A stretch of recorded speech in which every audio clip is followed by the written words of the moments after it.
ये बेटा NCERT book से आपको पढ़ाया जा रहा है, ठीक है ना। और चैप्टर नंबर 2 है, क्योंकि चैप्टर नंबर फर्स्ट जो छोटा था वो हमने पूरा फिनिश कर दिया, ठीक है। और उसमें जो भी एक्सरसाइज के क्वेश्चंस थे वो मैंने आपको सॉल्व करवा दिए, और बीच में जो भी थ्योरी बची ही थी वो भी मैंने पूरी थ्योरी आपको फिनिश करा दी। तो चैप्टर नंबर फर्स्ट फिनिश हो गया, वो छोटा ही चैप्टर होता है, ठीक है। अब ये चैप्टर नंबर 2 स्टार्ट करते हैं यहाँ से, जिसका नाम है मात्रक एवं मापन। मात्रक एवं मापन, और इसको इंग्लिश में कहते हैं units and measurements. Units and measurements, ठीक है। इसमें सबसे पहला पॉइंट आता है भौतिक राशियां। भौतिक राशियों को इंग्लिश में कहते हैं फिजिकल क्वांटिटीज। तो इसकी यहां पर लिखते हैं वे सभी राशियां जिन्हें प्रत्यक्ष या अप्रत्यक्ष रूप से मापा जा सके, ठीक है। जो सभी कोई सी भी राशि हो, लेकिन उसको डायरेक्ट मापें या इनडायरेक्ट मापें, ठीक है। प्रत्यक्ष मतलब है डायरेक्ट और अप्रत्यक्ष मतलब है इनडायरेक्ट। अगर उसका मापन किया जा सके, उसको माप सके, तो ऐसी सभी राशियां क्या कहलाती हैं? भौतिक राशियां कहलाती हैं। तो मैंने यहाँ लिखा वे सभी राशियां जिन्हें प्रत्यक्ष या अप्रत्यक्ष रूप से मापा जा सके भौतिक राशियां कहलाती हैं। भौतिक राशियां कहलाती हैं।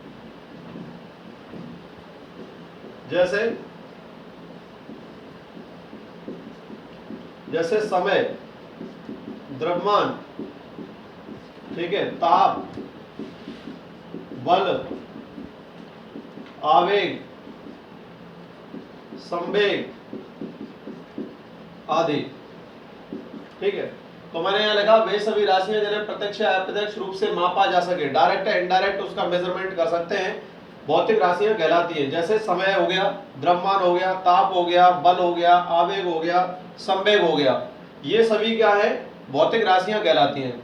अब भौतिक राशियां दो प्रकार की होती हैं। तो यहाँ लिखते हैं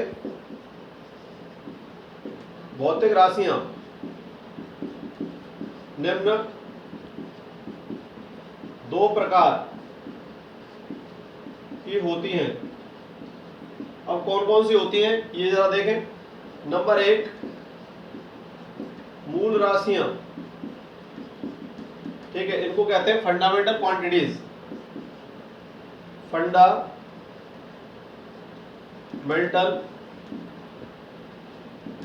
क्वांटिटीज, ठीक है, मूल राशियां। वे सभी राशियां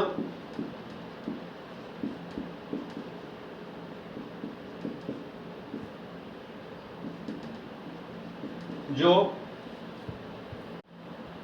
वे सभी भौतिक राशियां जो ऐसे लिखते हैं वे सभी भौतिक राशियां जो अन्य राशियों पर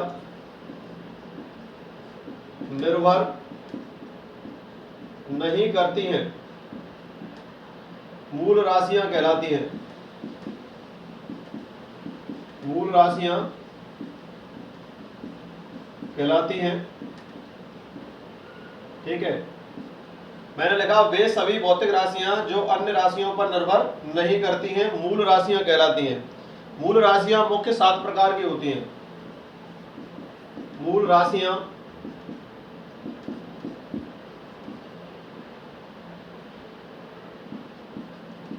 मुख्यतः 7 प्रकार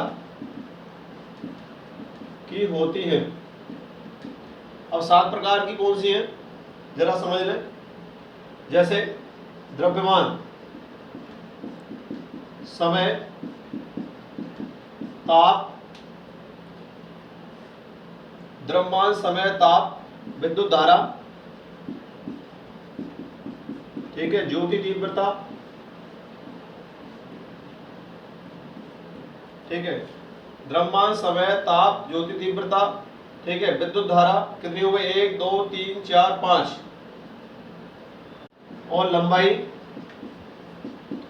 तथा पदार्थ की मात्रा, ये हो गई। तो मैंने फंडामेंटल क्वांटिटीज का लिखा, वे सभी भौतिक राशियां जो अन्य राशियों पर निर्भर नहीं करती हैं, मूल राशियां कहलाती हैं। मूल राशियां मुख्यतः 7 प्रकार की होती हैं। पहली है द्रव्यमान, समय, ताप, विद्युत धारा, ज्योति तीव्रता, लंबाई तथा पदार्थ की मात्रा। ये 7 प्रकार की मूल राशियां होती हैं। ठीक है। दूसरी वाली है व्युत्पन्न राशियां, ड्राइव्ड यूनिट्स। ठीक है। अब ये क्या है? ये हमेशा ऐसी राशियां होती हैं जो मूल राशियों की सहायता से प्राप्त की जाती है। तो यह लिख सकते हैं, वे सभी भौतिक राशियां, वे सभी भौतिक राशियां जो मूल राशियों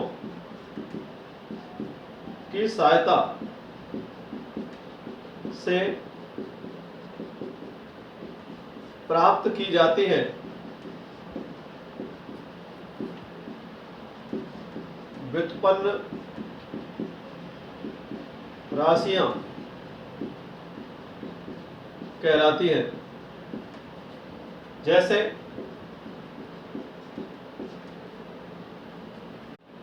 जैसे संवेग, यह व्युत्पन्न राशि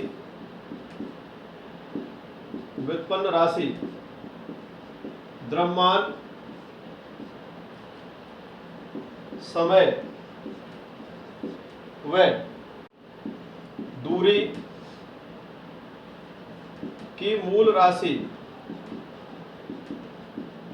से मिलकर बनी है।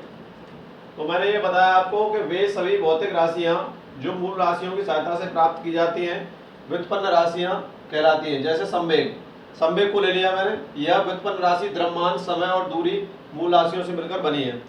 अब यहां से संवेग का सूत्र लिखते हैं। देखिए, संवेग बराबर द्रव्यमान इंटू वेग। ठीक है, ये बना। हम इसको द्रव्यमान को द्रव्यमान नहीं, देखिए अब ये तीनों चीज आनी चाहिए। एक तो द्रव्यमान आना चाहिए, समय आना चाहिए और दूरी आनी चाहिए। तो द्रव्यमान आ गया, संवेग बराबर द्रव्यमान इंटू वेग, ये सूत्र होता है। ठीक है, तो द्रव्यमान लिख दिया। अब वेग को देखिए बदल दीजिए। वेग बराबर क्या होता है? दूरी या विस्थापन बटे क्या होता है? समय। ठीक है, दूरी और विस्थापन में अंतर होता है। तो देखो तीनों चीज आ गई, द्रव्यमान, दूरी और समय, तीनों चीज आ गई इसमें।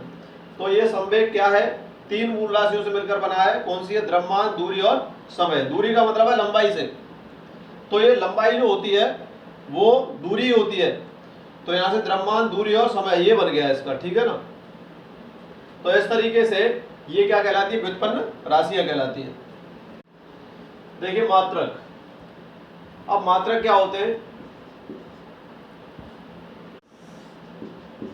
वह इकाई जो किसी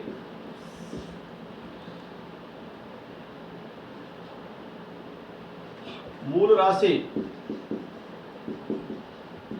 के संख्यात्मक मान को व्यक्त करता है, मात्रक कहलाता है। किसको व्यक्त करता है? वह इकाई जो मूल राशि के, ठीक है, या किसी भौतिक राशि के, ऐसे ले सकते हैं, भौतिक राशि भी लिख सकते हैं। ठीक है, तो हमने लिखा वह इकाई जो किसी भौतिक राशि के संख्यात्मक मान को व्यक्त करती है, मात्रक कहलाता है। ठीक है, किसी भी भौतिक राशि को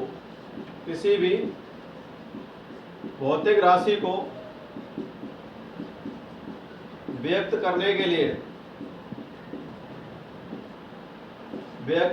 लिए उसके संख्यात्मक मान एवं मात्रक मान की आवश्यकता होती है। किसकी आवश्यकता होती है? किसी भौतिक राशि को व्यक्त करने के लिए उसके संख्यात्मक मान, न्यूमेरिकल वैल्यू की, और मात्रक मान जो पीछे होता है जैसे मीटर पर सेकंड है, सेंटीमीटर पर सेकंड है, ठीक है, वो क्या कहलाता है, मात्रक मान। और संख्यात्मक मान जैसे संख्या होती है उसको संख्यात्मक मान कहते हैं की आवश्यकता होती है। किसी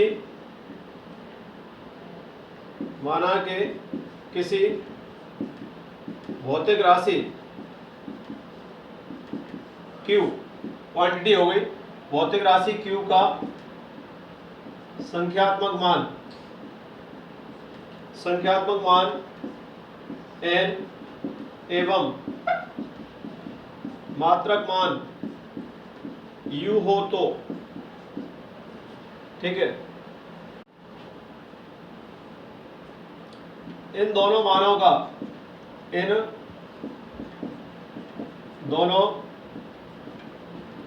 मानों का गुणनफल स्थिरांक होता है, स्थिरांक या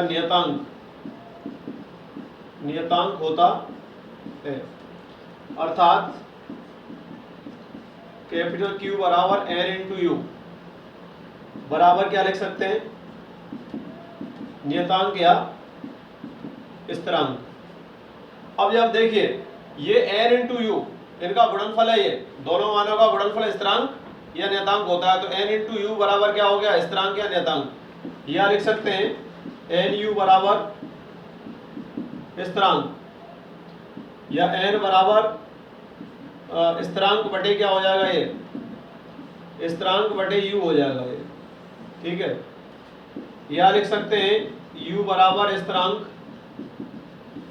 बटे n, तो ये एक दूसरे के व्युत्क्रमानुपाती हो गए हैं, ठीक है। या ऐसे लिख सकते हैं, इसको व्युत्क्रमानुपाती कर दो, n व्युत्क्रमानुपाती वन अपॉन u, और यहाँ पर या देखिए u व्युत्क्रमानुपाती वन अपॉन n। अतः किसी भौतिक राशि का संख्यात्मक मान उसके मात्रक मान के व्युत्क्रमानुपाती होता है। तो यहाँ पर इसको लिखेंगे, देखिए एक बार रिपीट कर देता हूँ। माना कि किसी भौतिक राशि Q का संख्यात्मक मान n, न्यूमेरिकल वैल्यू, ठीक है, एवं मात्रक मान u हो तो इन दोनों मानों का गुणनफल क्या होता है, स्थिरांक होता है। अर्थात Q बराबर n इंटू यू, दोनों का गुणनफल किस क्या हो जाएगा, स्थिरांक या नियतांक। या n u बराबर क्या हो गया, स्थिरांक, तो n बराबर क्या लिख सकते हैं, स्थिरांक बटे u। अब स्थिरांक को वर्ड को हटा दें तो n व्युत्क्रमानुपाती u हो जाता है, या u बराबर स्थिरांक बटे n, या u व्युत्क्रमानुपाती n हो जाएगा। तो यहाँ पर हम लिख सकते हैं, अतः किसी भौतिक राशि का संख्यात्मक मान उसके मात्रक मान के व्युत्क्रमानुपाती होता है। अर्थात किसी भौतिक राशि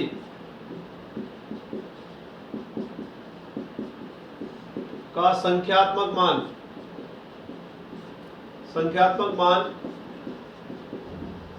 उसके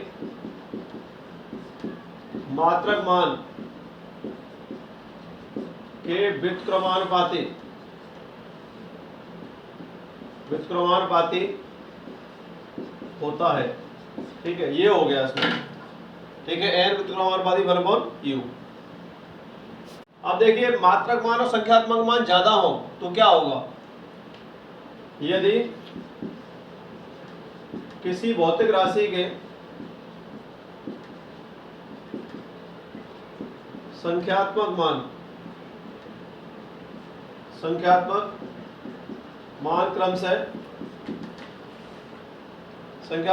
क्रम से n1 n2 n3 dot dot dot तथा मात्रक मान क्रम से u1, u2, u3, u4 dot dot dot हो तो इसको मान लो पहले हमने एक लिया था। अब जो हमने कहा कि यदि किसी भौतिक राशि के संख्यात्मक मान क्रम से n1, n2, n3 dot dot dot, ठीक है, तथा मात्रक मान क्रम से u1, u2, u3 dot dot dot हो तो यह हो जाएगा q बराबर n1 u1 बराबर n2 u2 बराबर n3 u3 बराबर n4 u4 dot dot dot, और किसके बराबर होगा, ये सभी मान स्थिरांक के बराबर, ठीक है। तो इसको ऐसे लिख सकते हैं हम, ठीक है। ये हमने ज्यादा संख्याओं में लिखा है, संख्यात्मक मान ज्यादा है, मात्रक मान भी ज्यादा है, तो हम इसको एक दूसरे के ऐसे गुणनफल के रूप में बराबर लिख सकते हैं। और यहाँ हमने केवल ये बताया है कि दोनों का गुणनफल एक स्थिरांक होता है। अगर ये मात्रक मान और संख्यात्मक मान ज्यादा है तो उनको हम इस प्रकार लिख सकते हैं।